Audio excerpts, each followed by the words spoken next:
I want to remind each and every one that we have on Tuesdays, we have Tuesday Brew Talk. And this is where we come together just to have family discussions. And it's kind of a free forum.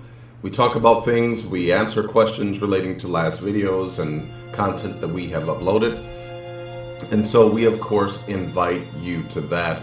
One of the things that I want to do is I want to make sure that, and I haven't been doing this, but I just want to make sure that we do post our fair use, make sure that YouTube knows that we're dealing properly and that we are coloring inside the lines. And, with that out of the way, I think we can go right ahead and we can start our particular presentation and what we're going to be talking about. Now, I want to give shouts out to all the fam out there, all of you that are with us. We do appreciate it. In fact, let me, if you don't mind, let me just kind of check to see what we have going on by way of, let me give you a different background here. Let's just kind of see what we have going on by way of YouTube and chats and so forth and so on. We'll check that out real quick. Excuse me for looking up. I just need to check a couple of things. Okay. All right. Got a couple of viewers, but nonetheless, hey, nothing in the chat room thus far. So, hey, I want to go ahead, excuse me, and I want to get into our particular lesson or our particular communication for today. Now, listen, what am I talking about? I'm talking about who we are and what we stand for. Okay, I'm talking about the fact that Remnant Nation Live, Remnant Nation Live is a Hebraic purist or a purity believer, if you will. That's what we stand for. That's our destination. That's what we're going for. And I'm talking about Hebraic purity. Now, listen, for those of you that have never even heard such a statement like that, I understand. I get it, right? You may not have heard a statement like that. Well, what is a Hebraic or a Hebrew purist?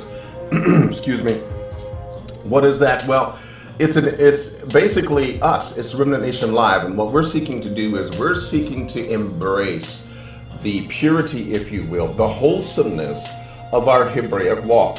Okay. Now, why would you even say such a thing? Well, we're going to get into it, and you're going to see why we would even take this stance, why we would even go here, because I'm going to say invariably. In fact, let me just come up and talk to you for a second. Invariably, what we find is simply this, is that maybe I should do a video instead of saying out of Africa, because we know we all come out of Africa, right? Everyone knows that. But yet at the same time, maybe I should do something and say out of Judaism, because when you look at what has come out of, and I say that tongue in cheek, I say that loosely, Judaism, because the rabbinic Judaism that we have now is not the original Hebraic walk that Yahweh, our Elohim, gave to Moshe on the mountain. We know this. Everyone knows this, right? So that's no mystery. It's nothing that we should get upset about, but it is simply the truth.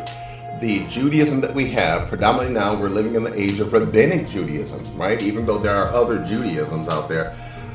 Yet, despite the fact that that's true, out of Judaism came forth Christianity and Islam and many of the other fringe belief systems that are yet existent today. So perhaps I will do an out of Judaism, and I'll have to put that in quotation marks. Because in saying out of Judaism, I don't want us to think that, well, the Judaism that we have now is the Judaism that was given unto Moshe on top of the mountain. I know many people want to get romantic and get starry-eyed and say that it is, but it is not. So with that being stated, I want to get into our particular topic. And our particular topic for today is going to be talking about Hebraic purity and talking about why it is important for us to embrace a sense of purity when it comes to our Hebraic walk. And this is what Remnant Nation Live is all about. It's what Malkia Uriel is all about. It's what Navi Bait Academy is about. It is what Brew Book Live is about. It's about, listen, everything that we do, it's about this. It's about Hebraic purity. So with that being the case, we want to say that, listen, this is one of those things where the destination is, and I want to say it like this, that the journey is more important than the destination. The destination is ever coming, right? We will never reach our destination until Yahweh, our Elohim, has given unto us a full manifestation of the kingdom, right? We know this. But until we embrace and experience the fullness and the essence of the kingdom of Yah, our Elohim, we are on a journey towards deeper and ever deepening levels of purity. So what does that mean? Well, we got to look at ourselves as to who we are. And that, you know, they say that the way that a thing starts is the way that a thing will continue. Okay. So we are Hebrews who have been in some hard situations, right? Been in transition. And when we take a look at Bereshit 12, 1 through 3, notice what we read. It says, now Yahweh had said unto Abram, he says, look, get out of thy country and from thy kindred and from thy father's house. Now listen, what I want to point out here is I want to point out the drama and the trauma of this particular mandate. What do you mean trauma and drama? Because each and every one of us, we have support systems. We have support systems. You know, if you're a young lady, perhaps you're a single parent, you know what I'm talking about when I say support system. If you're a young man that you had a job and you had to go back to mama's house, you know what I'm saying when I say a support system. Family is our support system. Our relatives are our support system. Our community is our support system. But notice here, as we take a look at Abram is being literally ripped out of his surroundings, his heritage, his country, his kindred, his father's house. And notice what is being stated, that he is going to be directed to a land that he doesn't even know of. Now, wait a minute. I know we get all romantic and say, oh, you know, he believed God. And see, high five to that. He did believe God. But at the same time, look at the human drama. Look at the human, if you will, the challenge, right? You're going to leave. You're all by yourself. You may have a weapon, but that weapon is going to have to protect you. And not only that, it's just you and it's your wife and it's someone else, and there you go. You're going out into the wild blue yonder. Undoubtedly, they're going to be asking you, well, where are we going? Where are we going? Are we there yet? Are we there yet? And so Abram has had to deal with the personal trauma, if you will, the personal, what I call the trauma and the drama of the whole matter. Because there is the will of our Elohim, but then there is always the flip side of the coin where we have to live a real and a personal and a human life and deal with the humanness of it, right? I'm talking about where the rubber meets the road. We have to really listen. We can't afford to be starry-eyed and romantic and super spiritual. We need to understand that there is basically there is a reality to the challenge of walking and living a life that's pleasing to our Elohim. Bottom line, right? I don't care how spiritual you get in your prayer room. You're gonna have to come out of your prayer room and you're gonna have to actually deal with humanity, deal with lights, deal with bills, deal with children, deal with family.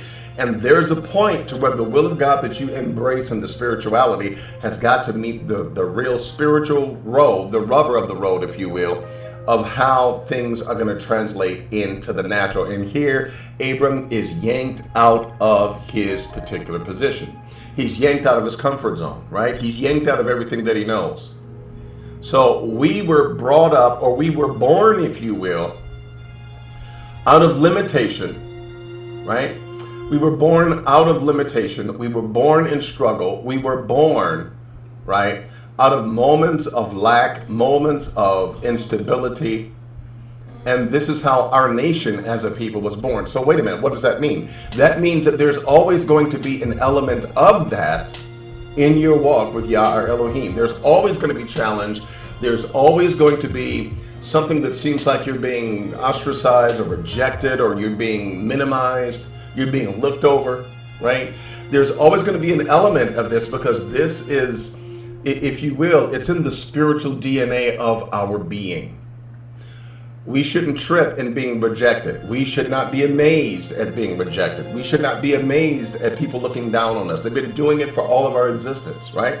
Despite the many things that we've accomplished, they've been doing it, and guess what? I don't think they're going to stop.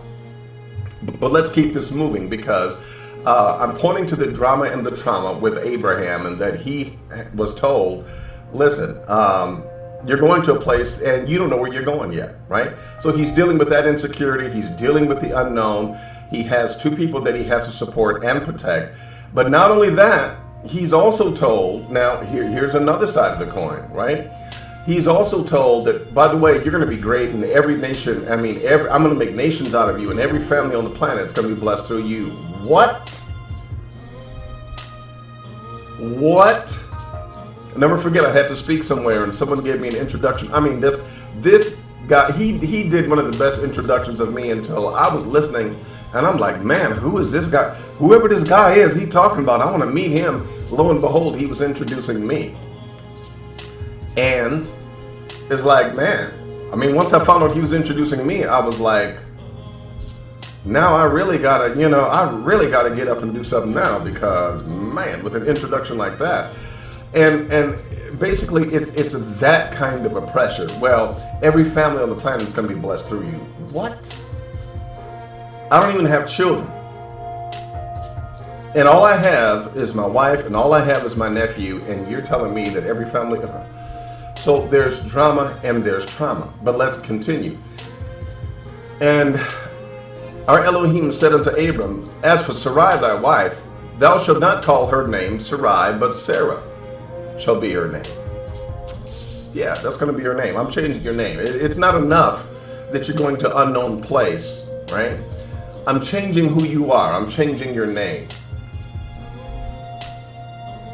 Again, trauma and drama. I'm making you more than what you once were. Now, it sounds exciting, but again, look at the human element of it. Look at the fact that it takes someone that's going to have to go through transition. Listen, whenever Yah, our Elohim, speaks to us, it brings us into moments of transition where we have to adjust to receiving the newness of what he just told us and then walking it out. It is not comfortable all the time, right? And so he says, yeah, by the way, not only is her name changing, but your name is also changing. And guess what? Ding, ding, ding, ding. A child shall be born unto her. Now, I want you to notice here that Abram, yes, the one who believed God and it was accounted unto him for righteousness. Notice what it reads in the latter part of this particular verse. It says, then Abraham fell on his face. Abram fell out. And he laughed. I imagine being something like, bah, ha, ha, ha, ha. Abram laughed and said in his heart, you got to be kidding me. Well, that's my paraphrase version. Shall a child be born unto him that is 100 years old? Shall a child be born unto him that is 100? And shall Sarah that is 90 years old bear? Now, one thing I like about Abram here, one thing I like about him, now he's Abraham, right, is that he's completely embraced what our Elohim told him. Your wife's name is no longer Sarai, but it's Sarah. He jumped right on board with that, right? He answers to the name of Abraham. I love that. So he's jumping right on board. But yet and still, what I also like about Abraham is that where he himself has an issue, he's honest, he's real. I don't see how this is going to happen. How in the world is someone that's 100 years old going to have a child? How is someone that's 99 years old going to have a child? I don't see it, right? I believe that, I don't know how that's going to happen. So once again, this is drama. It's trying, because again, our Elohim is putting Abraham through something that is beyond his physical abilities, right? And so he said unto Abraham, know for a surety that your seed is going to be a stranger in a, now notice, just like Abram went through these things, his seed also goes through these particular things. Notice how those who are notable patriarchs in the scriptures, how they also had challenges with childbirth, right? From Hannah with Samuel, from Rebecca, right? Sarai, right? Sarah, she had an issue with child. So once again, these things, they follow because it's in the spiritual DNA of us as a people and us as a nation. So here in this, Abraham, right?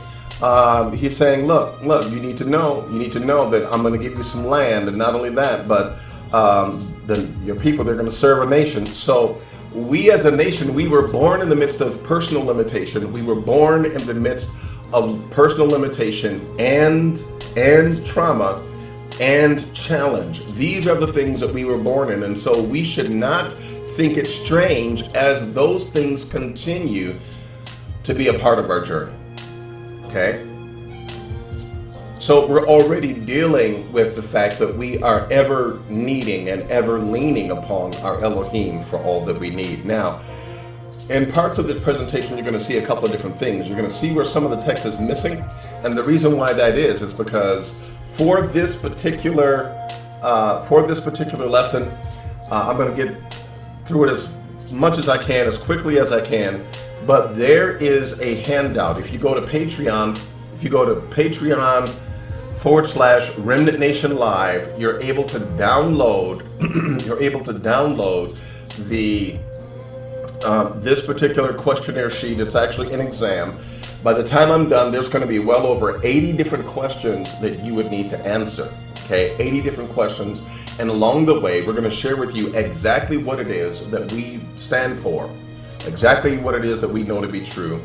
And we're just going to flow with that. So you will see that. Just want to give you the heads up. Now let's keep it moving.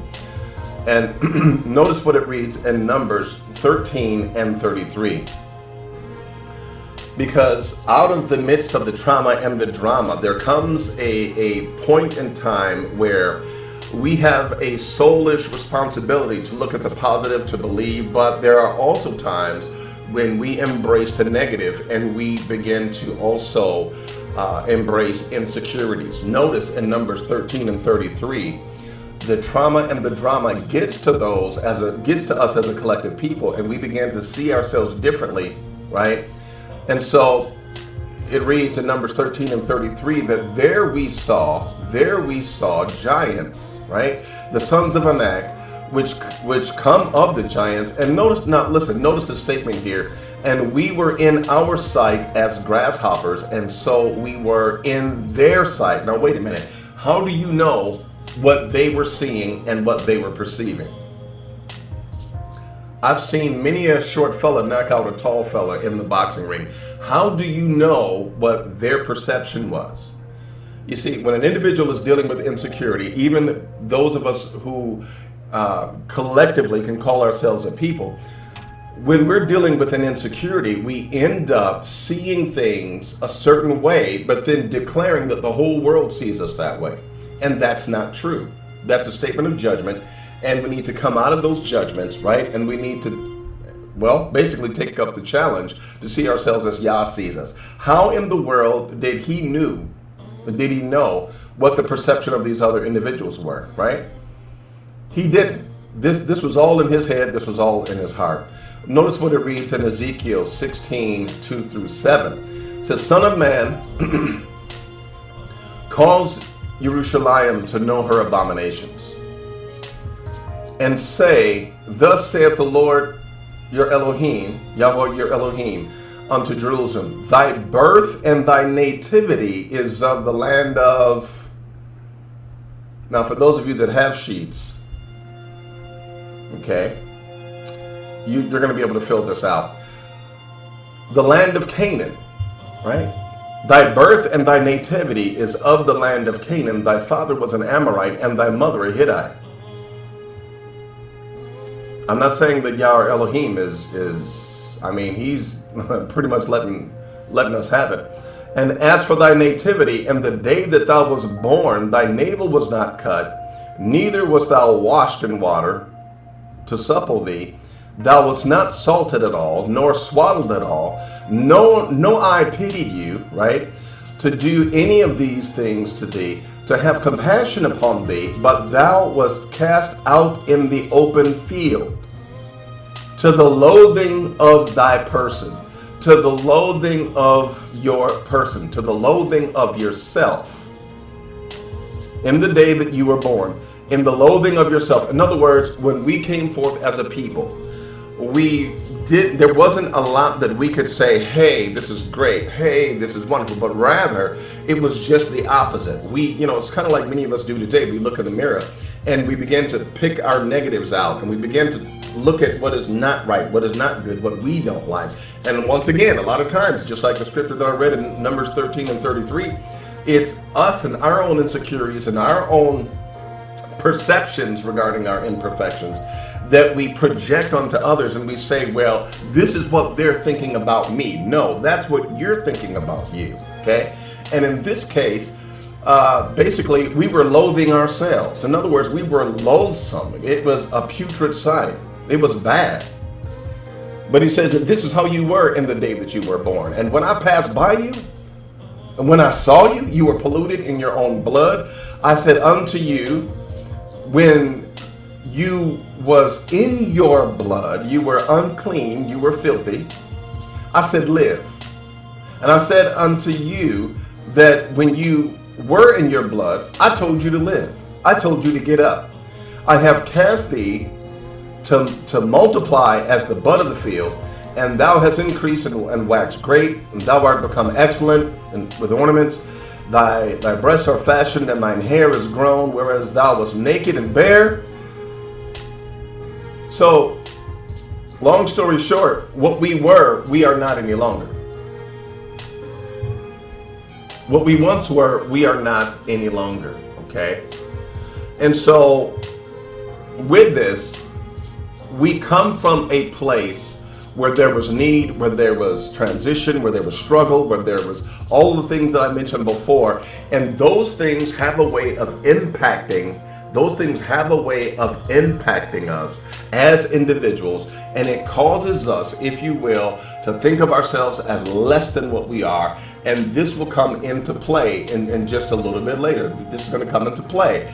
Because it is these insecurities that basically ended up following us and causing us to make certain decisions. This is why I'm going through this. I'm giving you the backdrop, and I'm showing you what it was that psychologically and spiritually moved us into a place to where we would jeopardize the best thing that has happened to us, which is Yahweh Elohim. And so you're going to see why Remnant Nation Live takes the stance that it does when it comes to Hebraic purity once I'm finished with all of this. So some of the points that I wanted to make is that, again, let me say this, especially for those of you that are filling out the sheets that you can get on Patreon, that we are a nation that was conceived in personal limitation, right? And we were born in adversity, pain, and we need not forget supernatural intervention. We're going to see some supernatural intervention here. And so we've seen how Abram had his trials. And of course, we know that as a people, we went into Kemet and into Egypt, as some of you may know. And of course, we became a people there. But again, we've just read how Yahweh Elohim was looking at us as we were being born as a nation. So when we take a look at the next scripture,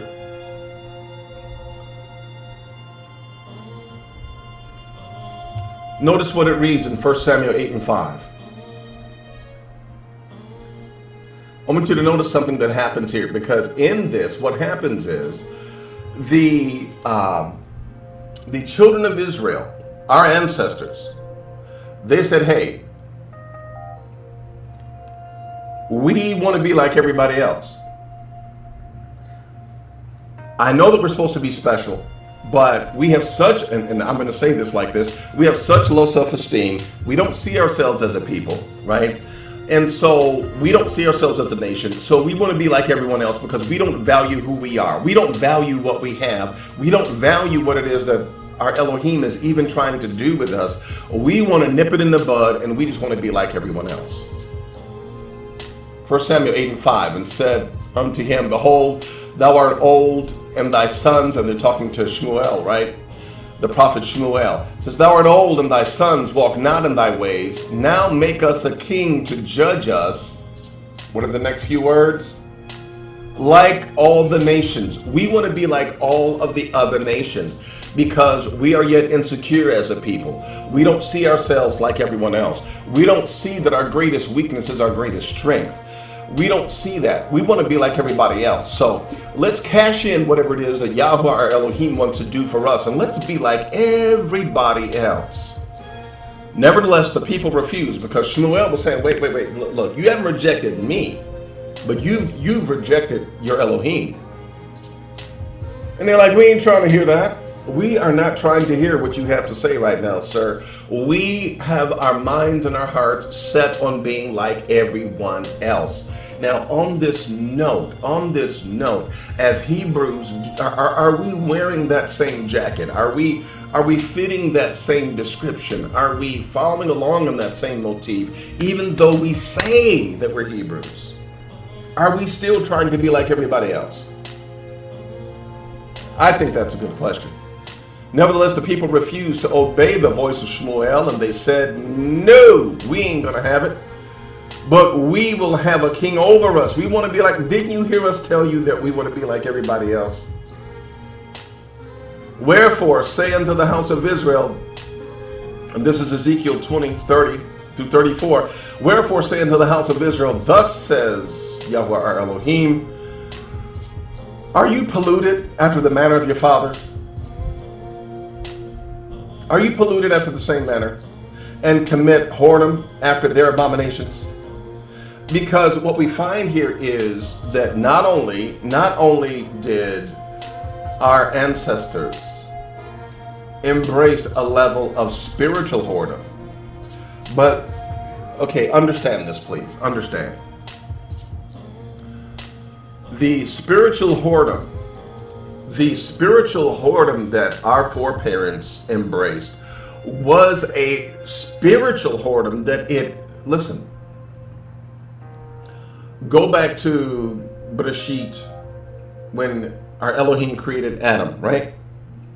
What did he do? He breathed into him and he became a living soul. So that spirituality was dualistic only in the sense that it related to two different aspects of his life. His complete spiritual life and his connection with our Elohim, but also his individual soulish self, which was part spiritual and part physical. So when you have, listen, this is why I'm bringing this up. When you have a spiritual ailment, if you will, when you have a spiritual problem, it affects your worship, it affects your connection with your Elohim, but it also affects you as an individual, and it affects you in your soulish person, because the soulish person is part spiritual, and the virus, if you will, is within the spiritual person. That also affects your worship and your relationship with our Elohim, but also it affects you as an individual. Okay? It affects you as an individual. So with that being stated, notice what it reads here. It says, look, are you polluted like your fathers were, and committing whoredom again? And you can't believe in yourself because you don't believe in me. You can't believe in where I'm taking you because you're so filled with the insecurity and fear, and you want to be like everyone else. And it's a spiritual whoredom that embraces not only another God, another solution, but you're embracing yourself to be someone that you're not. Nah. For when you were, listen, for when you offer your gifts and you make your sons to pass through the fire, and I could just feel the heart of our Elohim. I never intended for you to take your children through the fire like these other people whose lands you are scheduled to dispossess. I never told you to do that. I never wanted you to do that. But they were trying to be like everyone else. Now, I will say this, family, that we have to be careful when we become so judgmental and not understand that the Israelites that are our ancestors, the Israelites that are our ancestors were a part of a worldview in their particular day that had a different structure as it relates to a deity, as it relates to God, and as it relates to worship. We are living in a different day and age where we don't share that same worldview. So there's many things that we could say, well, they're copying, right? And I just want to provide some balance here, because there's many things that we could say that they're copying, but realistically, it's a part of the ancient worldview. Just like Shabbat, Shabbat Shalom. We're in Shabbat right now. But guess what? The ancient cultures and the ancient worldview was that a God, a deity comes and he abides and he inhabits his temple. He inhabits his tabernacle, which is a part of the planet. Okay? And so you commune with and you abide with, even in a geographical place, you abide with them, and that is a part of the worldview. So when Genesis was being written, it was written to a people that understood that worldview, okay? So it could be, out of balance, I'm just going to say this, it could be that the ability of our foreparents to easily embrace other gods was because, to be honest with you, it was a part of their worldview. Okay, because they had a number of different gods.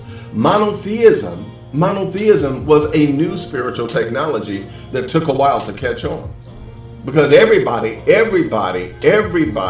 was doing what they knew to do, which was have a number of different gods, and you go with whatever works. And so that's what they were used to, which is why our Elohim had to take Abram out from his father's house, out from his kindred. Why? Because not only was it a support system to help meet the needs that he had, but it was also a support system that would foster a spirituality that would be, if you will, against the spirituality that our Elohim wanted to introduce to Abram, which was a monotheism, right? A monotheism where he was the sole source of all that he needed. Okay? So with that being stated, let's kind of get back into this. So yeah, it could be that this is done as a part of embracing a worldview, right? But notice what it reads. He said, listen, because you make your children walk through the fire and you pollute it, I'm not going to be inquired of by you. Which gets me how there are people that don't live according to the law, statutes, and commandments. But not only that, even aside from that, right? They're living a way that embraces other systems of spirituality that go against what Yah our Elohim is embracing. And then they act like, well, I can just hear from God and I can do this and I can do that. He doesn't work that way. Now, what is trending, and let me put it this way, now what is a part of the world view that all of us are embracing, that many of us are embracing, I should say, is a spiritual eclecticism. In other words, a little bit of this. I'm a little Buddhist because I meditate. I'm a little Jainist. I'm a little, I respect nature. And I'm a little bit of a Methodist because I have a strategic method to my spirituality. And so I'm a little bit of this. I'm a little bit of that. I'm a little bit of this over here. And so we end up having an eclectic spirituality, right? Which is actually a part of the plan of those who are in control of this planet, because if they can get you into a more spiritual, eclectic, a little bit of this, like Heinz 57, a little bit of everything. If they can get you there, then they can get you into this whole new, why? Because they can get you to a whole new system. Why? Because it's like, it's all the same, right? So let's just make it simpler. And here it is, by the way, this is what it is. You just manifest whatever you want to manifest, and you're spiritual, and that's good, right? You just say these numbers, and you get money, and you do this, and you do that. My point is, you got to put your eggs in a basket, right? Being eclectic when it comes to spirituality, it makes you really unfounded. You're like blowing in the wind. It's a little bit of this, a little bit of that, right? And it's impossible for you to stand everywhere at once.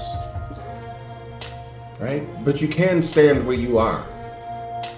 So he says, as I live, saith the Lord, I will not be inquired by you. You're not walking the walk that I need in order for us to commune together and to have a relationship together. I'm not going to be inquired by you, so don't even ask me. And that which cometh into your mind, shall not be at all that ye say. Now you can fill this out if you go to Ezekiel 20, 30 through 34, but notice what it reads. And that which comes into your mind shall not be at all that ye say. Now this is what the individual is saying in their mind and in their heart. We will be as the heathen. and as the families of the countries to serve wood and stone. We're going to be like everybody else. We're just going to be like them. But he says, I'm not going to have it. As I live, saith Yahweh our Elohim, surely with a mighty hand and with a stretched out arm and with fury poured out, I'm going to be the one you call on. I'm going to be the one that rules over you. Right? So we do not stand for spiritual eclecticism. We don't stand for that. We put our eggs all in one basket, and we're going to find out exactly what that means to the nth degree. I got a feeling that this may end up being 3 parts, but let's keep moving. So in verse 34, and he says, and I will bring you out from the people, not meld you together so that your beliefs and your existence is just like theirs. No, I'm going to bring you out from the people, geographically, mentally, socially, spiritually, and I will gather you out of the countries wherein you are scattered with a mighty hand and with a stretched out arm and with fury poured out, because I'm coming to deal. Right? Verse 23. Until the Lord removed Israel out of his sight, as he had said by all his servants, the prophets, so was Israel carried away out of their own land to Assyria unto this day. Verse 24, and the king of Assyria brought men, notice, let me slow down. Some good, ooh man, that strawberry infused water is so good. Oh, I needed that. So remember, because our ancestors wanted to be like everyone else, they wanted a king, right? What does it say in Deuteronomy? For what other nation has laws and has statutes and commandments like this, and has an Elohim that is so near them? They're like, no. That's fine, that's cool, but we want to be like everybody else. So they ended up trying to be like everyone else. They end up committing spiritual whoredoms. And so now it's about 722 BC. And so Assyria comes to take, Assyria comes to take Israel away. And there goes the 10 tribes, right?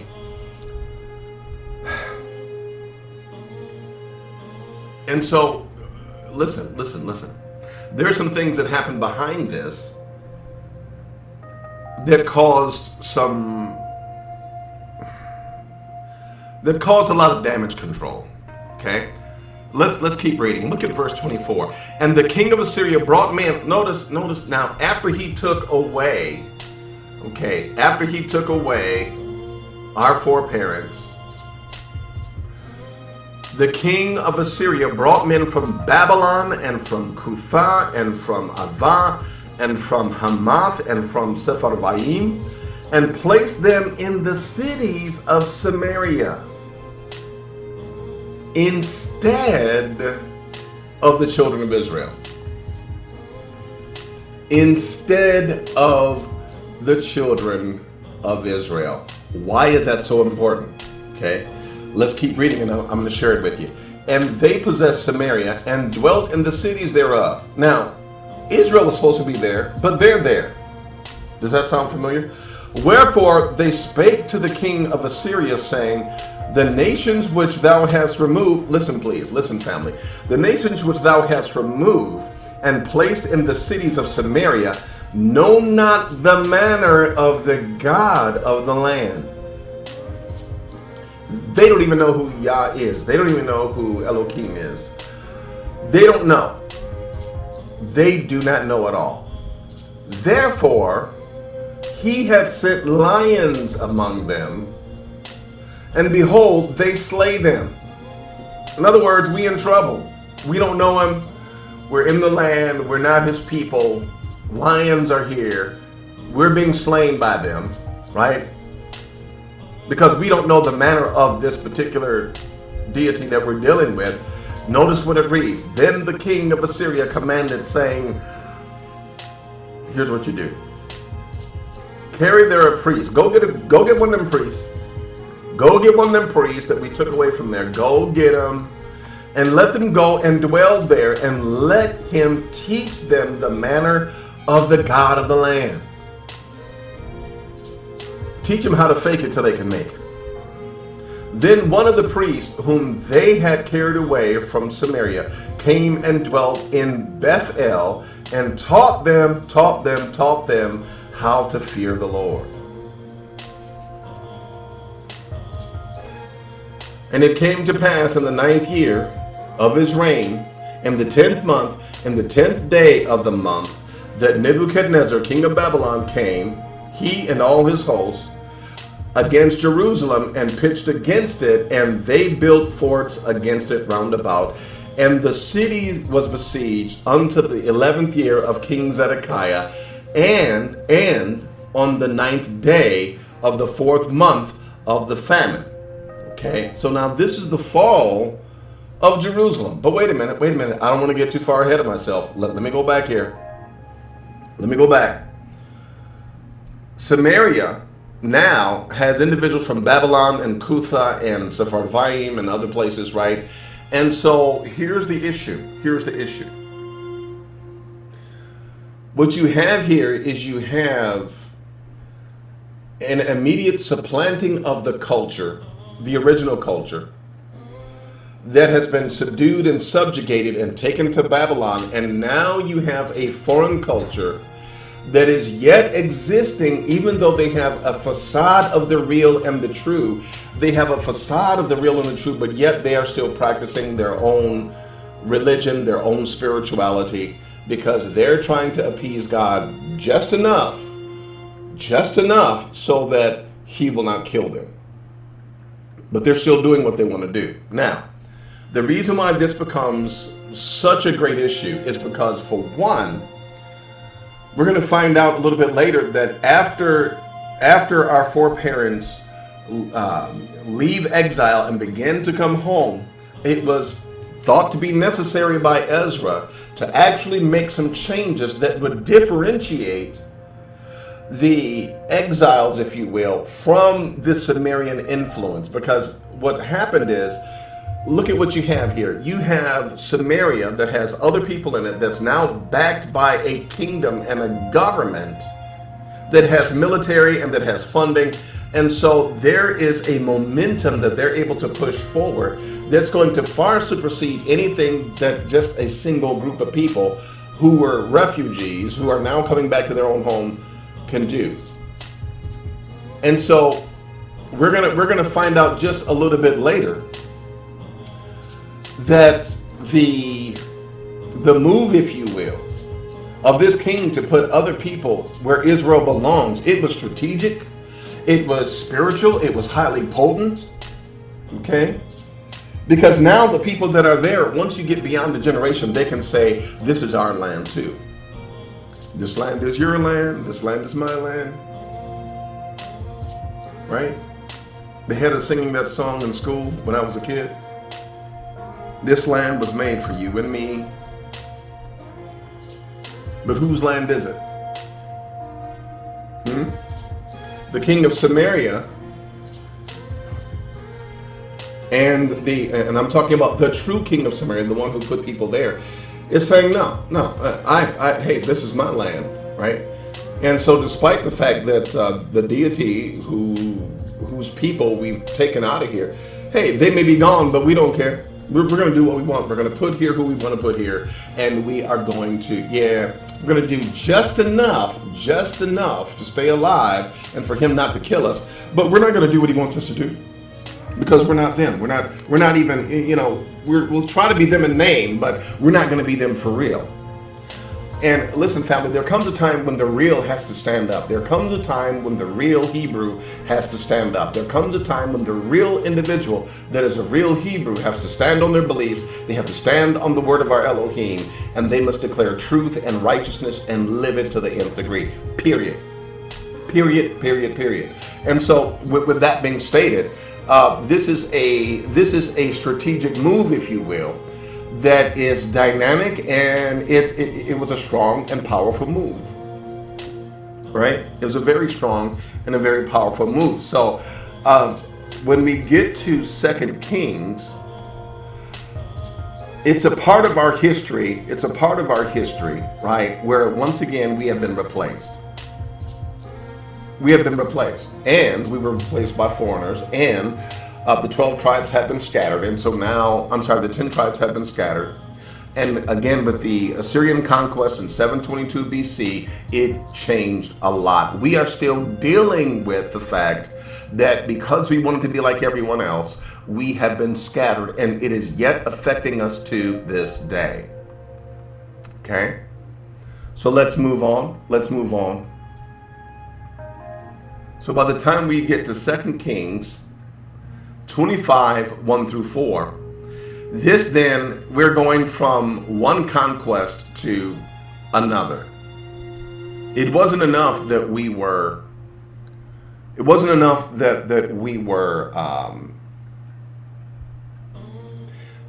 so enamored with other cultures. And look at our Elohim, though. Look at him, please. Take a moment, fam. And just take a look at our Elohim. We were so enamored with other cultures, and we wanted to be like them, right? It's kind of like when they wanted meat in the wilderness, and the quail came, and it was coming out of their nose and their mouth. He's like, oh, is that what you want? Is that really what you want? Okay, then fine. I'm going to give you so much of it until you can't stand it. So they wanted to be like other cultures. So what did he do? He sent them into other places. And he had other places come into where they were supposed to be. And so by the time they got done, they're like, man, some of them wanted to stay in Babylon, and some of them did stay in Babylon. But the point of it is, he said, if that's what you want, then that's exactly what I'm going to give you. And that's exactly what he did. So now, here comes the second major conquest, where once again as a people, we're brought down to our knees, okay, and we're conquered by others. 2 Kings 25, 1 through 4, and it came to pass, as I read, in the 9th century, in the 9th year of his reign, in the 10th month, in the 10th day of the month, that Nebuchadnezzar, king of Babylon, he basically came and said, look, Jerusalem, you are mine, right? And he besieged the city, and Isaiah and the other prophets, they were like, look, hey, this is what's going to happen. But we're like, no, we want to be like everyone else. You don't have a lot of time. You need to change. No, we want to be like everyone else. And it comes from having a level of low self-esteem. It comes from a level of being traumatized by the drama. Okay? To where you are willing to literally give up the spiritual baby with the bathwater and say, I want to be like everyone else, right? And it comes to a point to where we as a people end up having to suffer. So as we move on, right, we're looking at the simple fact that now we have to go through another situation. And what I want to point out to you is this, that during all of these conquests, right, we suffered as a people because we became more exposed to foreign cultures and foreign ideologies that would, because of time, would be interwoven into our way of doing things. When we as a people went into, when we went into Babylon, right? There were some who were like, look, they were saying, man, I'm so glad that I was spared. I'm here. I'm in Jerusalem still. Thank you, our Elohim, for sparing me. But wait a minute. There became an issue where there were those who were in exile that were seemingly doing better than those who remained in Jerusalem. Yes. And so when they went to Babylon, and then when the Babylonian captivity, they came back, they had fine robes. It was like they got rich. I mean, people were going to Babylon and getting rich, right? Much like America is looked upon as being, of course, a place where, people are just wealthy over there. When I went to Egypt, everyone, in fact, if you've been to Egypt, you know exactly what I'm saying. Everyone over there, I'm talking about from the police to the little 5-7-year-old boy on the street, they're all like, do you have something for me? And so, long story short, it's like, yeah, they look at us as being rich. They don't know. Many of us are living from paycheck to paycheck. That we're paying more money than perhaps they would ever see for things like cars and, just to get to a job. But they think that we're rich. Well, when the Babylonian exiles, when they were in Babylon, they started getting rich and they were doing good. And there were two Talmuds that developed out of this trauma and drama of being taken out of Israel and brought into Babylon. So this is what I want you to see, family. When we had Yah's full attention, right? He was willing to pour into us. He was willing to give unto us. He was willing to basically, we were the apple of his eye and still are. Yes, very true, very true. We're the apple of his eye, but we said we want to be like everyone else. So we began to cause ourselves to be sold, right? We caused ourselves to be sold into slavery, where no one would redeem us.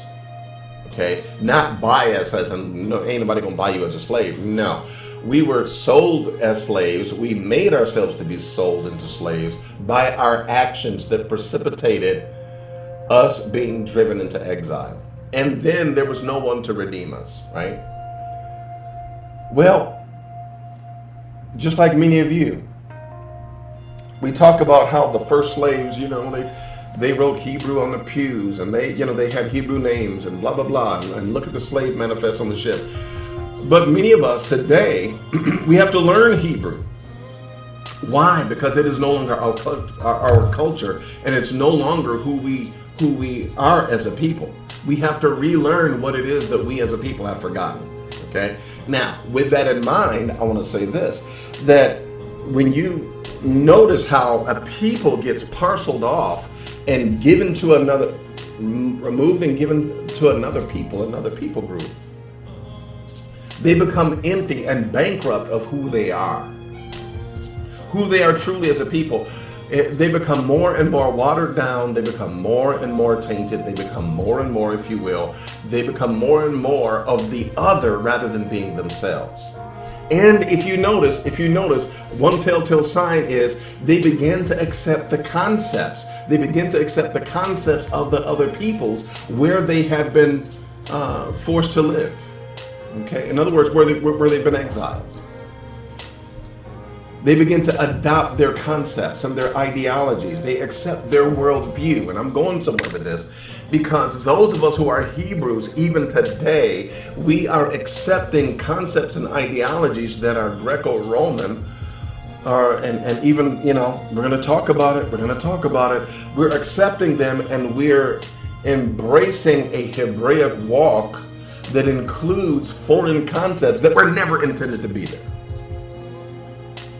But we feel like it's okay because we've been so indoctrinated into the culture that we are now in until it seems like it's just second, what, this is who we are. I speak English. I was born speaking English. And so we feel like this is who we are, right? It's kind of like, what movie was that? In the movie Sankofa, the character, I think her name was Shona. She was a slave girl. And I'll never forget this one statement that she said. She said, and her subject was slavery, right? Her subject was slavery. She was in the big house, and she'd come out to the field, and she'd help feed, a particular slave that she liked. And I'll never forget what she said. She said, slavery ain't so bad once you growed up in it.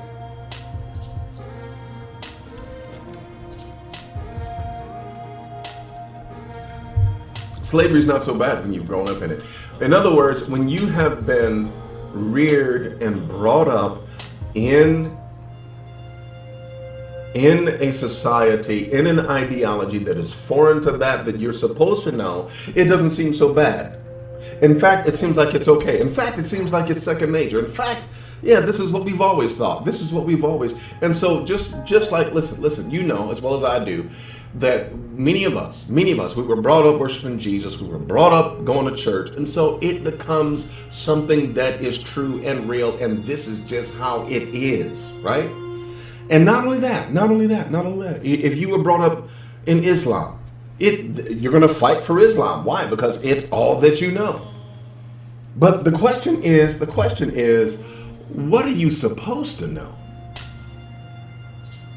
What are you supposed to know? Our Elohim looks at us and reacts and deals with us according to our nationhood. Did you know that? He deals with us according to our nationhood, not necessarily what we were brought up in as the religion of the day. Okay. So let me continue this forward. I just want to make sure that I bring you every step with me, right? I want to bring you with me every step. So, long story short, Nebuchadnezzar said, "You're mine." Okay.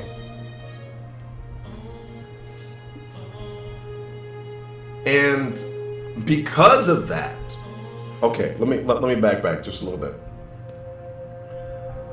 I began to, I just got done telling you that there are things that the foreign cultures believe in that begin to be accepted as ideologies, right? And we accept them and they become normal, they become natural to us, right? So as we begin to talk about some of the things that have transpired, our ideologies and what we think now, of course, is drastically different had we have remained in that place of security where we were getting Torah since the time that we were born, right?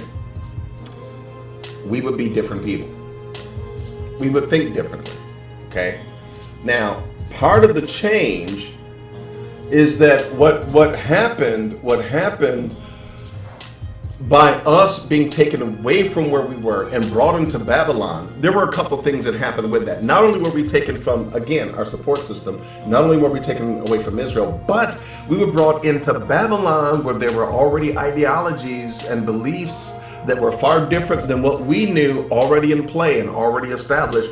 One of them were the concepts and the so-called religious truths of Zarathustra or Zoroastrianism. Now, Zoroastrianism, which is what Babylon was receiving by way of influence through Persia, okay, that brought about an element of duality into the minds and into the concepts of thinking spiritually of those who were in Babylon. It would be established, it would be stationed, it was a part of their worldview, it was a part of their ideology. So by the time Israel is brought there, right, they then are introduced into a system and concept of duality, all right?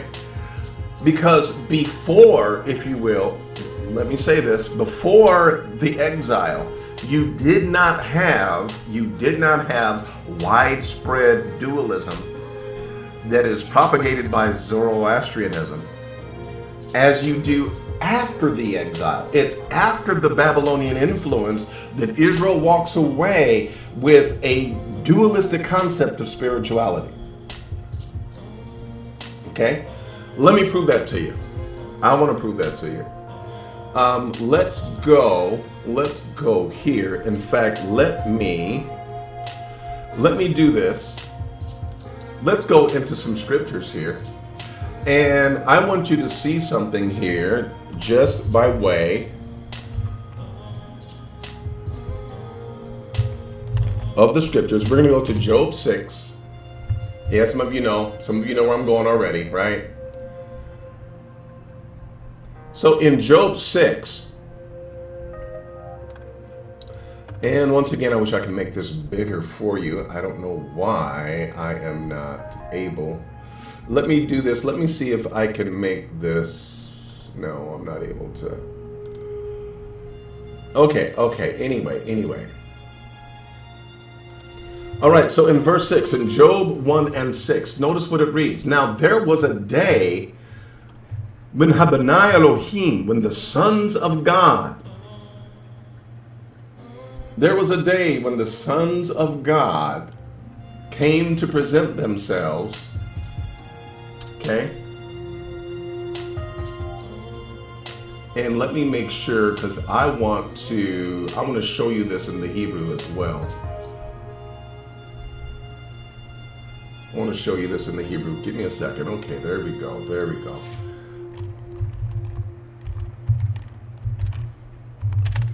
All right, so Job 1 and 6, excuse me. All right, Job 1 and 6, I'm going to read it in Hebrew. It says, Vayahi hayom,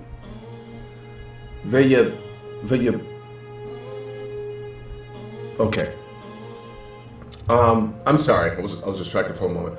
Now there was a day when the sons of God came to present themselves. Vayahi hayom, vayabo b'nei Elohim, the sons of God. They were called the sons of God. Now there was a day when the sons of God came to present themselves before the Lord, right?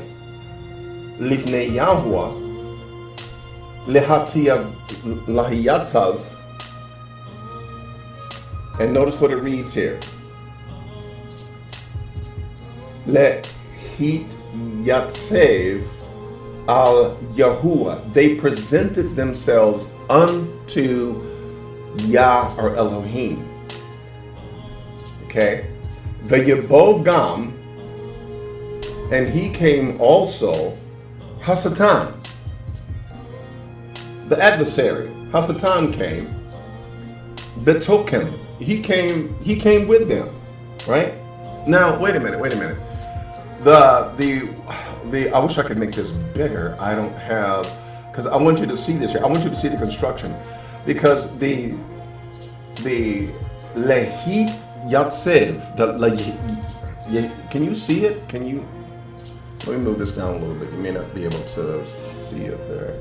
Okay, so right here, I think you can see it now, even though it is not that big. I'm gonna have to, I apologize, fam. I'm gonna have to work that out to where you can see the Hebrew and the English bigger. My apologies, but long story short, it says here that he positioned himself. In other words, he took his place. Wait a minute. How can he take his place unless he was given a place there in the first place? How can he take his place if he did not belong there and if that was not his place? You see, many of us, once again, we've come into this American mindset where we've been taught Christianity. We've been taught that he's a rebel. We've been taught that he's against God. He's fighting God, and so he's a rebel. He does what he wants to do. So we think, now, I don't want to superimpose my thoughts on you, but I always read this in Job 1 and 6 as if he wasn't supposed to be there, but he just kind of broke into the party. He just crashed the party, right? He just crashed the party. No, he didn't crash the party. He belonged there. Why? Because he was one of the B'nai Elohim. He was one of the sons of our Elohim. He was one of the sons of God. And proof of the pudding is that when we go back and we take a look at Job 2 and 1, what does it read there? And again there was a day when the sons of God came to present themselves before the Lord. And what also does it read? And Satan, the adversary, came also among them to present himself unto Yahweh our Elohim. Wait a minute. If he was sneaking in and wasn't supposed to be there, he wouldn't parade himself in front of the throne, right? But notice what it reads. He came to present himself there before our Elohim as he did before. So it's not like he's this renegade and he breaks into heaven, he breaks into the meeting, and then, our Elohim, who's supposed to be all powerful, is like, I can't do anything. Oh my goodness, what am I going to do?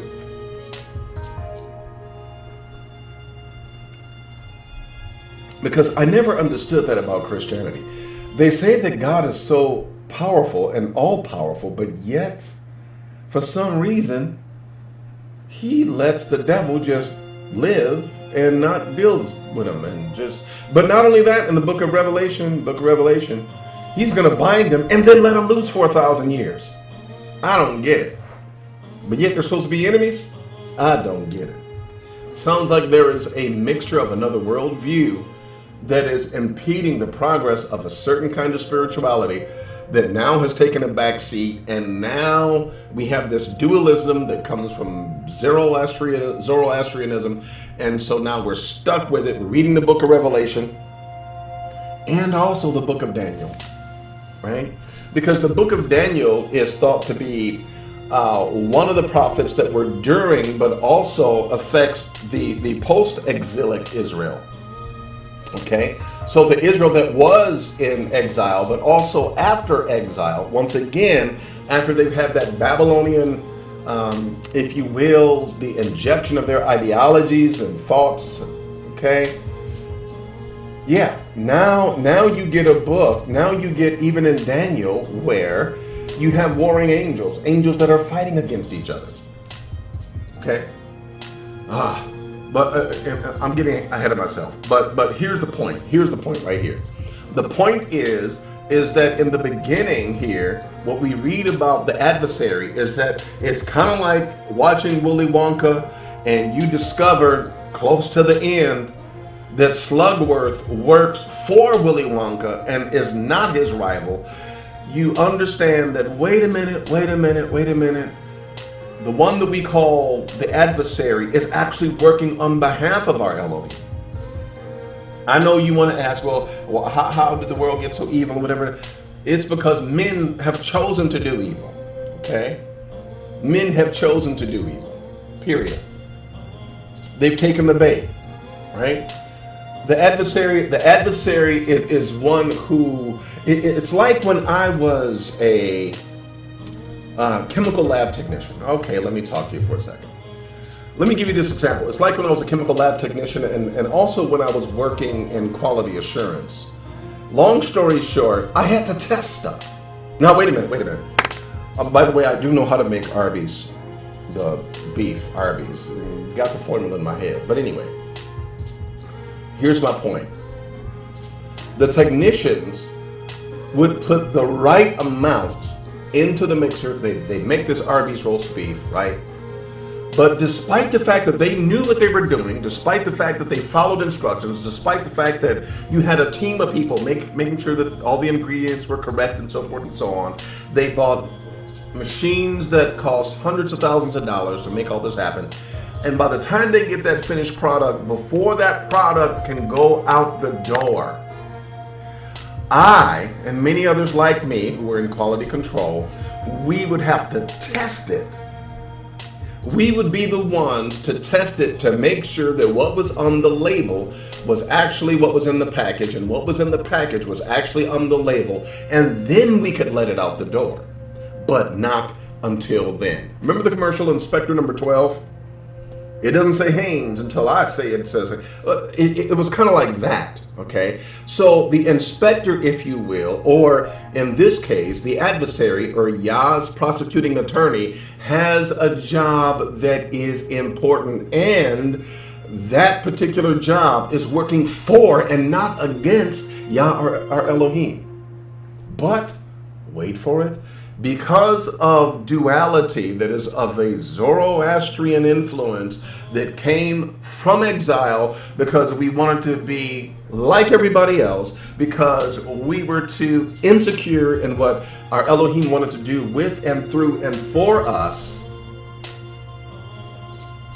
we now have to deal with these foreign concepts that have interwoven their way into what was to be a pure spirituality, okay? And now we have to deal with that. So the Zoroastrianism and the dualism goes all the way through from Daniel, all the way through the New Testament, and then into the book of Revelation. But wait a minute. If we had not have gone into exile, then our prophets would not have been subjected to the foreign ideologies and spiritualities of a foreign people, right? And this was such a problem until when you look at Babylon, and when you look at the exile of Babylon, okay, from 597 and then also in 586, you have those two times when, of course, Nebuchadnezzar, he came and then he came back again, right? It became necessary in order for Ezra to bring about some sort of purity, some way of recapturing and making sure that we don't lose everything that we are and everything that we have. Okay? So what you have then is a people who are in exile, who are subject to all, now they're being introduced to a lot of different concepts, a lot of different things are interwoven in, right? And so there is a move, there is a desire to purify and to, if you will, to maintain the integrity of what was once there without it being lost. But at the same time, because it is somewhat inevitable, there also ends up being some borrowing and some influencing that comes out of Babylon.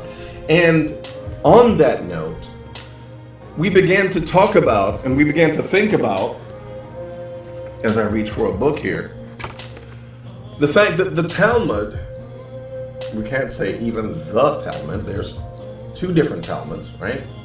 Mainly, particularly, two different Talmuds. One Talmud was the Bavli or the Babylonian Talmud, and the other was the Palestine or the Jerusalem, even though it wasn't Jerusalem proper, but nonetheless it's called the Jerusalem Talmud. Now, the differences between these two books affects and shows you, if you will, what was going on in the different people groups. Because again, you had some that were in Jerusalem. They were like, "Oh man, I'm so glad that we get to stay in our ancestral, and yeah, it's been burned, yeah, but you know what, we get to stay here, and just so glad." While the other individuals that were in Babylon were like, "Well, we're here, and oh man, oh what? You mean the king doesn't mind if we work and if we do this and if we do that? Oh, he's partial to. Oh, he doesn't mind." Because the system of Babylon wasn't like, "I'm going to make you all just my slaves. You're never going to do anything." No, he was like, "No, go ahead and live. You're going to pay me tribute, but, because really all I wanted was the tribute. And you're going to pay me, right? You're going to pay taxes and do whatever, but go ahead and live, right? Go ahead and live." So they were allowed to have schools, and they were allowed to live. They had families and so forth and so on. They were allowed to worship. But what happens is there ends up being, if you will, two different ways of living this particular way that we call the way, right? And so the Babylonian Talmud ends up being different than the Jerusalem Talmud. The Jerusalem Talmud ends up being a bit more cryptic, if you will. More tongue-in-cheek, hold your cards close to your face because we need physical interaction one-on-one before we let out all the secrets. The Babylonian was far more expressive and far more detailed, right? They could just, more so openly just talk about things. But there was another difference. There was another change. The Babylonian Talmud was more so objective, right? Situations were looked upon as a particular man, or I shouldn't say particular, but a man, went through this situation and so forth and so on. So it was really just broad and objective, right? Situations were objectified, as opposed to the Jerusalem Talmud, where things were more specific, or I should say geared towards the land of Israel and the truths of the land of Israel, right? So I forget the particular Rav, but he ended up fasting and trying to empty himself of the Babylonian Talmud before he went into Jerusalem to go see those in Jerusalem, and then to begin to embrace the Jerusalem Talmud because they were different in their perspectives. So my point is this: that because of the exiles and the intermingling of concepts, we did not have a pure, quote unquote, again, tongue-in-cheek, Judaism. And I say Judaism tongue-in-cheek because the rabbinical Judaism, as I stated before, the rabbinical Judaism that we have now is not the same, quote unquote Judaism. I'm calling it Judaism because other than that, we'll have to call it other things, and you may wonder what I'm talking about. I like to say the way or the walk, right? Yeah, halakha, right? But long story short, yeah, the Judaism of Moshe was different than the Judaism that came or that was instituted through Babylon. Okay? And it would do you good to study the rabbis, if you will, that came out of Babylon and their particular influence on what we now consider the mainstream of Judaism. Because a lot changed. A lot changed. A lot has changed. And so I see a need, right, to, first of all, I understand, listen, of course, I don't have all the answers, but what I will say is this: I understand that it is because of the exiles, and it is because, and not just the exiles. I know someone may want to say, well, no, don't you know that Israel was actually chosen, and it was the desire of many kings, of many empires, only because it was a trade route. And if you had the Middle East, just like the United States today wants to be in tight with Israel because of where it is, where it's stationed. Listen, I get it. I understand, right? There's going to be some cultural mixing from that too. But what I'm telling you is this: it's different than an individual meeting somebody on the street that's in a market that just so happens to be passing through. They're selling their wares and they mention a concept, right? It may go in one ear and out the other, but when you are purposefully stationed in a place and taken away from your home, taken away from, again, your support system, those ideologies and those ideas of a different spirituality have more weight, especially when it's the world view or the zeitgeist of that particular locality. Okay? And so that is what happened, right? And so you will see that out of the cultural mixing, if you will, it goes on and it goes on. It goes on past the Assyrian conquest in 722. It goes past the Babylonian in 597 and 586 respectively.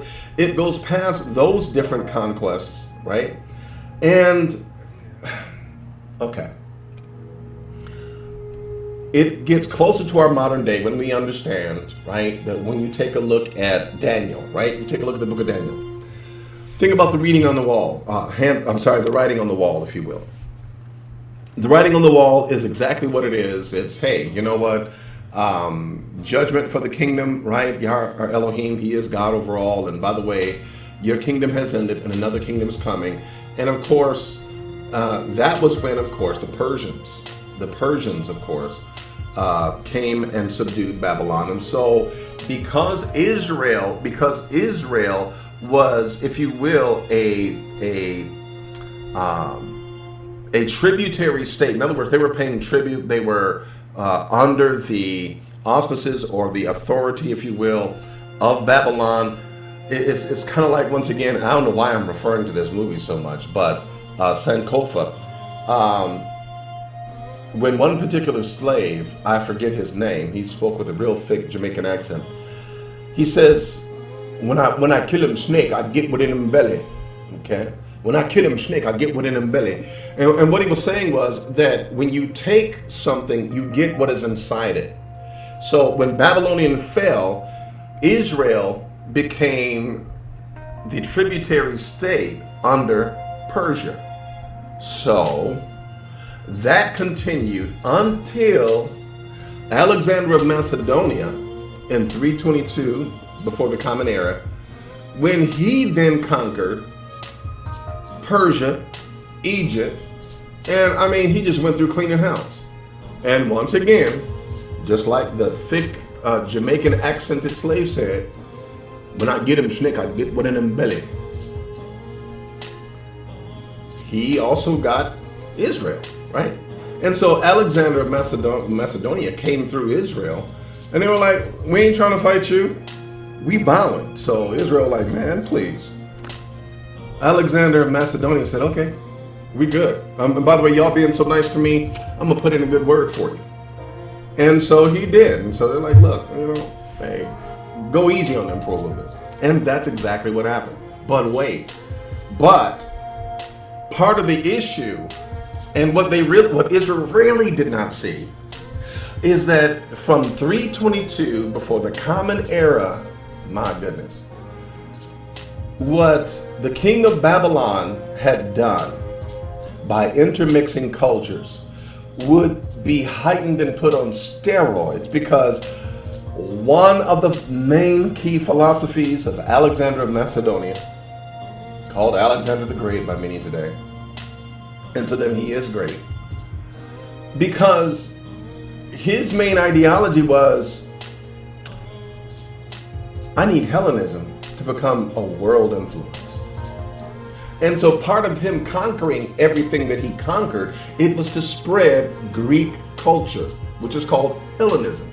His mama was named Helen, and so he was like, hey, I'm gonna call it Hellenism. And so that's exactly what he did.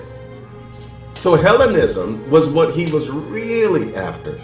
The influence of Greek culture upon the sciences and upon everything, which is why he was happy. He was happy to conquer Egypt. He was happy to conquer Kemet with all of its vast resources and knowledge. And just like the conqueror of Babylon, Nebuchadnezzar, said, hey, go and get you one of them kings, one of them priests, excuse me. And I'm sorry. Take a priest, put him in Samaria, and learn and teach, right? Everything that you see happening by means of those particular monarchs of that day was heightened on steroids with Alexander of Macedonia.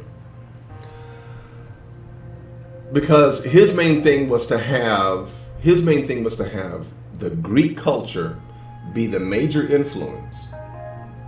And wouldn't you know it, the Greek culture became so popular to our ancestors in Israel until it was almost like they couldn't get enough of it. Now, not everyone, right? Not everyone, but enough of them loved Greek culture to the point where they just, I just want to be like them. Once again, it's that same level of insecurity whereby they themselves couldn't see themselves, but they saw someone else as being greater than them. We're like grasshoppers in everybody else's sight. Everybody else is greater than us. Their concepts are better than us. Their concepts are, And as a people, I want to say that we are still like this today. We're still like this today. Oh, Jay-Z's music better than any other music, and forget about the music of Israel, and no, we don't want to. We want to be like everyone else. My point is this. Once again, let me just point you to the simple thread that's running through all of this.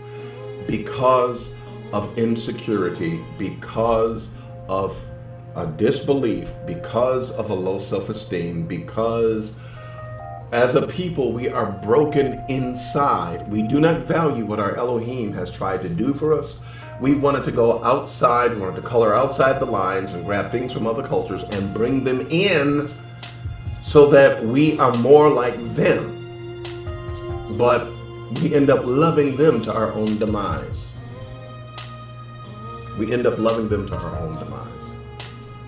So by the time you oh my goodness, I've got so much more to share.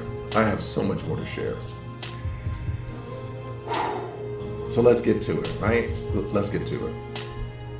So as we take a look then, and let's just kind of think about what's going on here, because in 322 before the Common Era, once again, the very systems that you saw in play during the Assyrian, during the 722 Assyrian, as well as the Babylonian conquest, you saw all of that heightening to such a degree that the world would never be the same again. So by the time you get to Cyrus, who was serious, by the way. By the time you get to Cyrus, right, Israel was going through a kind of a religious renaissance. Again, I mentioned that, oh my goodness, when you look at the book of Daniel, when you look at the shifting and the changing that goes on, I see in the prophecies of Daniel, they are different. They are different. And before that, you did not have a angelic warfare, if you will. All of the angelic beings were under the umbrella and the auspices of our Elohim, period. Because if you notice, in fact, let me go here. Look at Job 38:7, right? In fact, I'm sorry. Let's even go back here. My apologies. Let me go back here. Look at 1 Samuel 19:9, because I really want to drive this point home. Notice what it reads in 1 Samuel 19:9. And the evil spirit from Yahuwah, I'll read that again. And the evil spirit from Yahuwah was upon Shaul, as he sat in his house with his javelin in his hand. And David played with his hands. In other words, David was playing the harp with his hands. Okay? V'tehi Ruach Yahuwah Ra'ah, an evil spirit, right?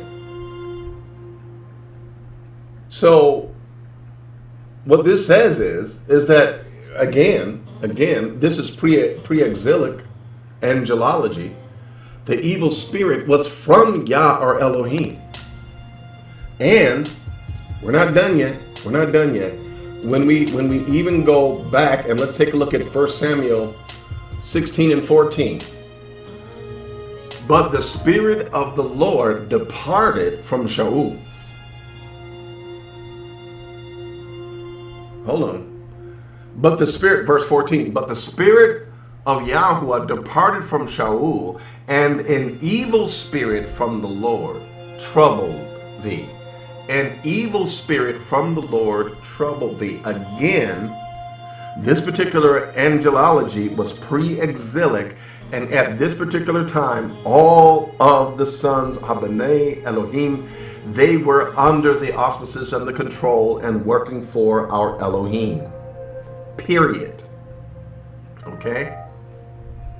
And so it's not until the book of Daniel where we begin to see, once again, a different kind of angelology where B'nai Elohim are different. But wait, one more. Job 38:7. Okay, out of the mouth of 2 or 3 witnesses, right? So when we take a look at Job 38:7, what does it read? Here, our Elohim is asking Job, were you there when the morning stars, or B'nai Elohim, when they sung together? And all B'nai Elohim shouted together for joy. Were you there when all of them sung together? Were you there when all of them shouted together for joy? Were you there? Were you there? Because again, this is an angelology. This is biblical documentation, if you will, about B'nai Elohim,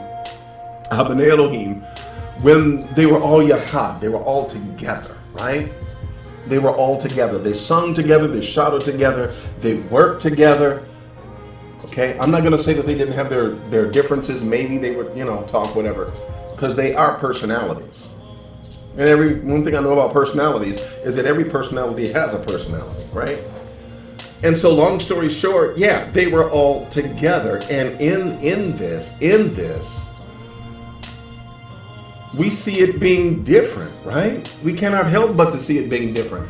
So now let's take a look at some post-exilic angelology, and let's take a look at it and let's see what it says. Now, Daniel 10 and 13. Notice what it reads. In fact, let me go to 12. 12 at the very top of your screen on the left-hand side says, "Then said he unto me, fear not, Daniel. For from the first day," and I love this verse of scripture right here. "For from the first day that thou didst set thine heart to understand and to chasten thyself before your Elohim, thy words were heard, and I am come for thy words." Now, wait a minute. Let me give you just a little bit of a backdrop. In Yirmiyahu 29, in Jeremiah 29, in that chapter, we read where, in fact, even in the preceding verses, if you will, it's the build-up for where our Elohim tells Jeremiah, to write a letter and send it to the captives, right? Send it to the captives. Now, I just do want to say, sidebar here, this is how a letter is written, and a letter is the actual word of our Elohim. Jeremiah 29 is exactly that particular letter and exactly that particular example of how a letter is the word of our Elohim. It is within that chapter that we read in the 11th verse, "For I know the thoughts that I think concerning you, to bring you to a good and to a desired end," and blah, blah, blah, blah, blah. It's beautiful, right? It's beautiful. But if you read Yirmiyahu, the 29th chapter, you will find out that Jeremiah took the scrolls and he took the letter, right? The letter ended up getting damaged, and they had to rewrite it and so forth and so on. I think they ended up burning it, right? And so, long story short, Jeremiah took the scrolls, and the messenger was sent. I don't think Jeremiah delivered them himself in person. But I will say this, that Yirmiyahu actually took the letter and he took the scrolls and he delivered it to the exiles. Now, this is what I believe, this is what I think, that he was allowed to deliver them in a way that Daniel could get his hands on them, because this particular verse is talking about when Daniel, Hanavi, even though he's not considered to be a prophet in the sense that his book was included in the prophetic books, right? It's actually in the Ketuvi, but be that as it may, he received from Jeremiah the scroll and the writings and his letter. And so he saw in the scriptures where our Elohim said that if you do not repent, that yes, I'm going to multiply, 7 times up. And so he was like, wait a minute. He's counting up time and he's thinking, oh man, we should be getting free. I don't see nothing happening. So Daniel said, man, I better fast about this. So Daniel fasted because of the materials that he got either firsthand or secondhand from the prophet Jeremiah. And so this is what we read, and this is his response that he's receiving from the angel because of his praying, right? So now I heard your words, and I'm coming for your words, but now notice the difference in angelology here. Notice the difference in Habnei Elohim, because it reads in verse number 15. He says that verse 14. And I am come. Wait, I'm sorry, let me back up, because I started at 12, right? Yes, I did. He said that I'm come for your words, verse number 13. But the prince of the kingdom of Persia. But the prince of the kingdom of Persia withstood me 21 days. But lo, Michael, one of the chief princes, came to help me, and I remained there with the kings of Persia. He's talking about an angelic battle. He's talking about a fight between Habnei Elohim, which is a concept that was never before entertained.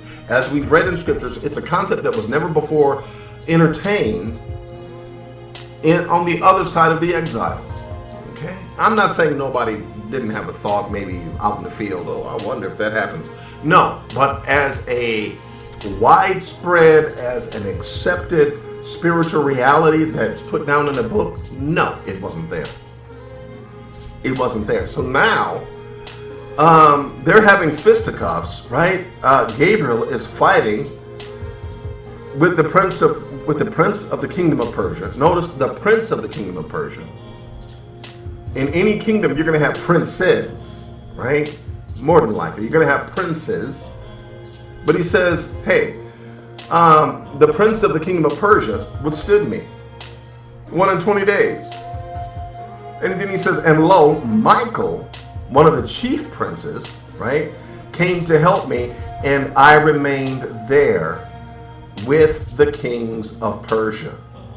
And he says in verse 14, now I am come to make the understanding what shall befall thy people in the latter days, for yet the vision is for many days. And when he had spoken, these words unto me, he says, I set my face toward the ground, and he goes on to talk, right? But let me show you something here, because as we move forward, let me read something to you, because it really is intense when you think about it, right? It really is intense when you begin to read some of this, and when you really begin to think about it. This is Daniel the 10th chapter, right? Let me scroll down. I'm scrolling down. Okay. Verse number 20. Verse number 20, it reads, then said he, knowest thou wherefore I come unto thee? And now I will return to fight. Now.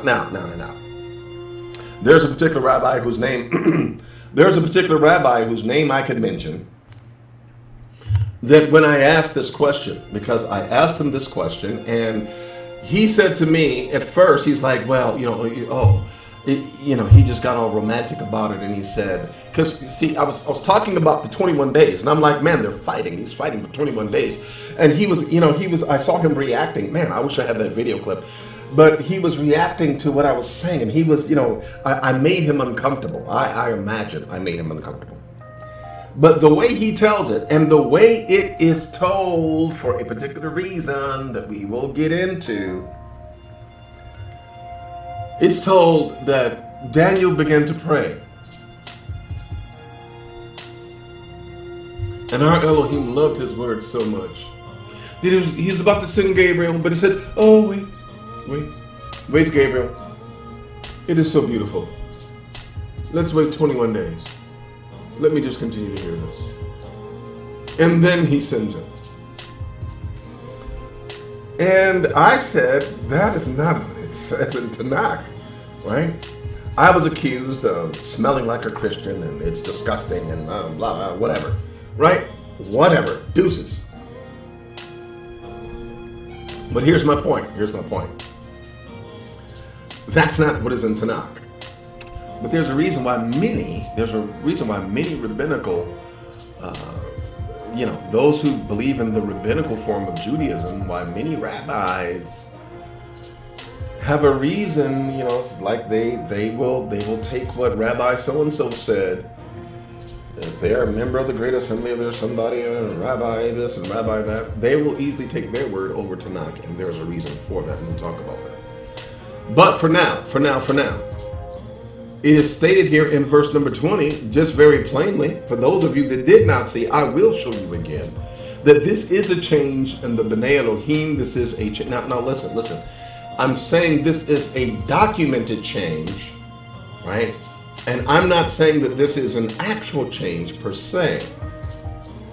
Again, verse 20, then said he, Gabriel, knowest thou not wherefore I come unto thee? And now I will return to fight. Fisticuffs, duke it out. I will return to fight with the prince of Persia. This is an angelic battle. Okay? This is an angelic battle. And on this, let me do a sidebar. I got a feeling, listen, how long have I been on?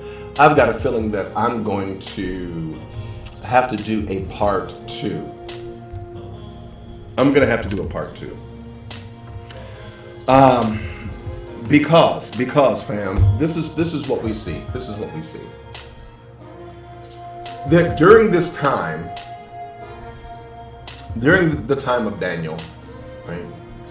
which some say that Daniel was written around the 2nd century before the Common Era, or within the 3rd century before the Common Era. Okay, fine. But this is also the time, my brothers and sisters, when once again the political upheaval was sending ripples throughout Israel. Because oh my goodness, I'm going to have to do a part 2, but let me just allude to this. Let me just mention this tongue in cheek, and then we'll begin here when we start next time, right, for part 2. Because after the Greeks come along, right, remember the vision of the image of gold, the image of silver, and then the image of, it keeps breaking down bronze and then iron and clay. It breaks down to where the most fierce of all of these particular monarchs that are soon to come, these empires, if you will, Rome would be the end of them. Rome would be the final one. And guess what? We're still dealing with Rome today. Don't think that Pax Romana has curled over and died. No. Pax Romana is alive and well, and you are dealing with every day. You go to a Catholic church, you go to, whatever government you're involved. Believe me when I tell you, okay? So Rome would be the last, and Rome would be the most fierce of all, that would crush everything in its sight, everything in its path, everything in its wake would be destroyed. So it happened that if you receive that as prophecy, you'll understand that after Greece comes Rome. And around 175 or around 176 before the Common Era, we find a revolt coming. Okay, now this particular revolt just so happened to be under the auspices of the Hasmoneans. Okay, it began with Mattathias, who went into the temple, and they were being told, look, eat this pig sandwich. You grab a bite of these rib tips and this chitlin sandwich and you bite it. Mattathias said, you got to be out of your mind. I ain't doing it. And so Mattathias, and of course I'm giving you my own comedic spin, but Mattathias, in fact, I'm sorry, this was someone that was notable in the community that said, look, you better eat that chitlin sandwich. We made a chitlin sandwich and you better eat it. He said, I ain't doing it, right? So when it came to Mattathias, they tried to get him to do the same thing, and he shish kebabbed the Roman legate or the Roman centurion, whatever he was.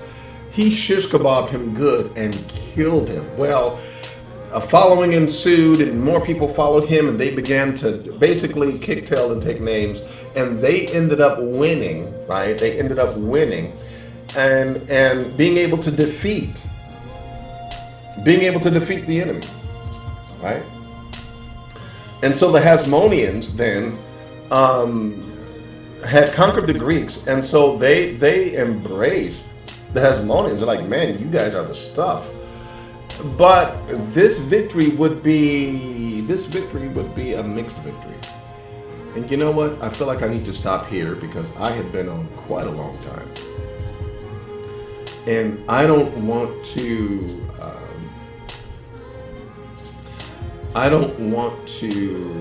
go too long, right? So let me just do something real quick. I'm going to check to see if we have any questions. I've been going on and on. I've been talking and talking and talking. And thank you, Bergen Paris. Thank you. Shout out to you. Shout out to you. Bring it out. Bring it out. Thank you. High five to you. Bam. And so, Bergen Paris. Okay, so if there are any questions, go ahead and shoot your questions in, and then we will answer them and we will talk about it, right? And let me just do this real quick.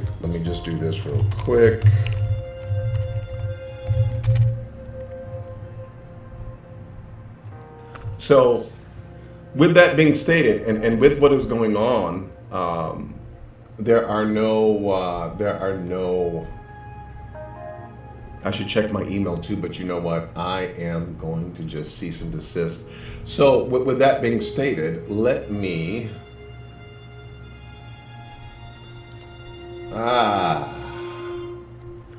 I will just, all right, I'll close that out and we'll go there, right? We'll deal with that. So looking at what is to happen, we will continue, but let me say this before I go forward. Let me say this before I just shut everything down. Let me even do this. Let me check to see how long have I been on. I don't even know how long I've been on. Give me a second, y'all. Y'all can look at me surfing the Dead Sea Scrolls for just a second. Hold on. Somewhere I'm able to see the time, and oh wow, we've been on for 1 hour and 49 minutes. Okay. So with the remaining time that I have, let me do this. Let me do this. You didn't see that. No, you didn't see that. Let me do this with the remaining time that we have. In talking about Hebraic purity and us on a journey walking towards Hebraic purity, it involves basically a reversal of what I just told you. It involves a reversal of everything. I'm talking about putting the backstroke on all of it, from admonishing, and listen, I know that this is going to sound a certain way when I say it, but admonishing other cultures and esteeming them greater than the culture that Yah, our Elohim, has given us, out. None of that. We want none of that. We don't do that, right? We will not do that. We will honor our own culture. Our own culture comes first. Our Hebraic culture comes first, and that is what we stand on here and point blank, right? Not only that, but we honor what our Elohim is doing with us, which means that we do not despise the day of small things. We don't despise the fact that we may seem small right now. We may seem insignificant right now. We may seem as if we have no power right now, but guess what? We honor what our Elohim is doing. We honor him, and so guess what? We're going to stick it out for the long haul, and we're going to stand with him. We're going to believe in what he is doing, and we're going to flow with him in what he is doing, and guess what? We're going to stick with it, and we're going to join together, and we're going to increase in number. We're not only going to increase in number, but we're going to increase in organization, and we're going to increase in knowledge and ability and wisdom. We're going to increase in our spirituality, and we will be the people that our Elohim is calling us to be, period and point blank.